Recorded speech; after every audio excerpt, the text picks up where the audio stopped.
Saudara, seperti yang kita ketahui bersama, saat ini Indonesia telah memasuki musim penghujan.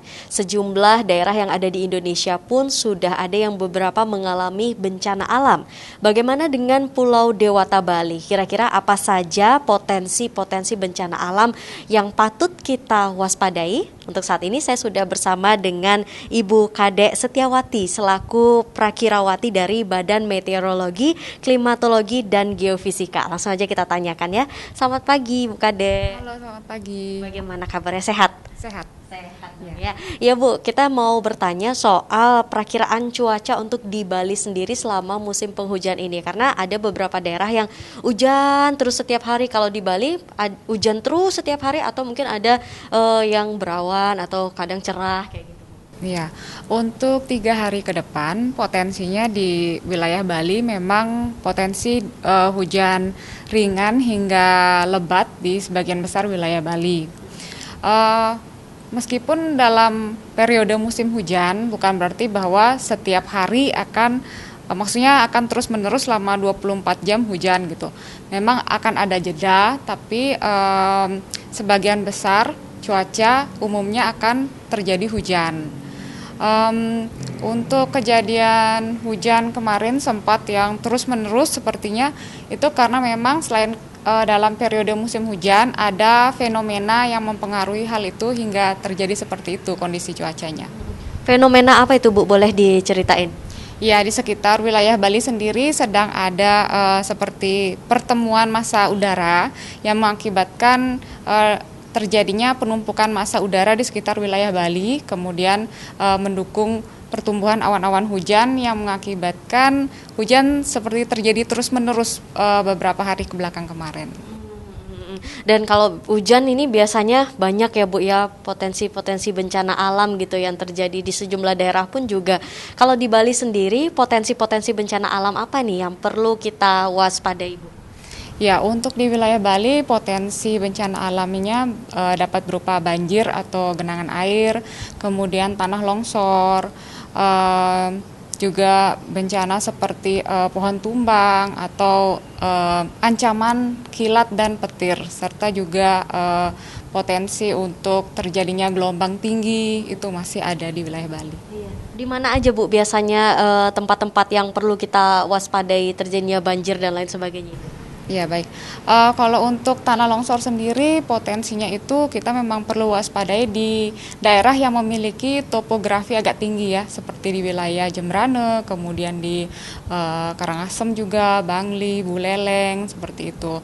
Nah untuk perkotaan seperti Denpasar mungkin perlu lebih waspada terhadap potensinya genangan air akibat luapan sungai atau selokan gitu ya.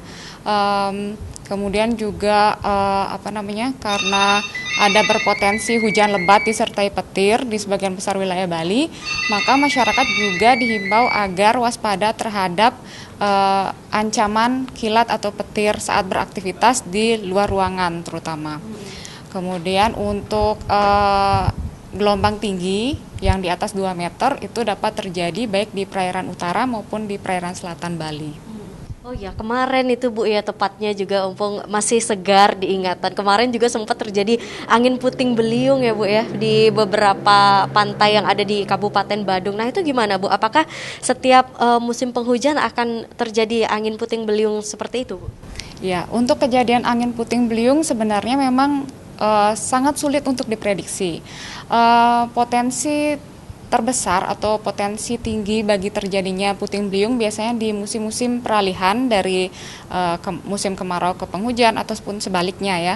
Tapi tidak menutup kemungkinan di saat periode musim hujan seperti ini juga terjadi kondisi angin puting beliung seperti itu. Memang kejadiannya agak sulit diprediksi dan baru dapat kita amati apabila memang sudah terjadi. Pengamatannya pun dari radar cuaca biasanya kita lakukan. Nah, bisa dikasih tahu juga kepada kita semua Bu, sampai kapan musim hujan ini akan terjadi dan kapan puncaknya? Apakah saat ini kita sudah ada di masa puncaknya musim penghujan atau belum? Ya, memang untuk wilayah Bali sendiri puncak musim penghujan biasa terjadi di bulan-bulan Desember, Januari, Februari. Sekarang ini di pertengahan bulan Januari ini memang sudah masuk ke dalam periode puncak musim hujan di wilayah Bali. Untuk periode musim hujan sendiri itu dapat terjadi nanti hingga sekitar bulan Maret, itu masih bisa masuk dalam periode musim hujan. Ada imbauan Bu kepada masyarakat apa saja yang perlu kita lakukan di masa musim penghujan ini supaya terhindar dari berbagai macam kendala atau masalah? Ya, kami dari BMKG menghimbau kepada masyarakat agar senantiasa waspada dan berhati-hati dalam beraktivitas, terutama di luar ruangan, karena ada potensi untuk terjadinya banjir, kemudian tanah longsor, sambaran kilat atau petir, pohon tumbang, angin kencang yang berdurasi singkat, serta masyarakat yang melakukan aktivitas bahari karena ada potensi untuk terjadi gelombang tinggi baik di perairan selatan maupun di perairan utara Bali.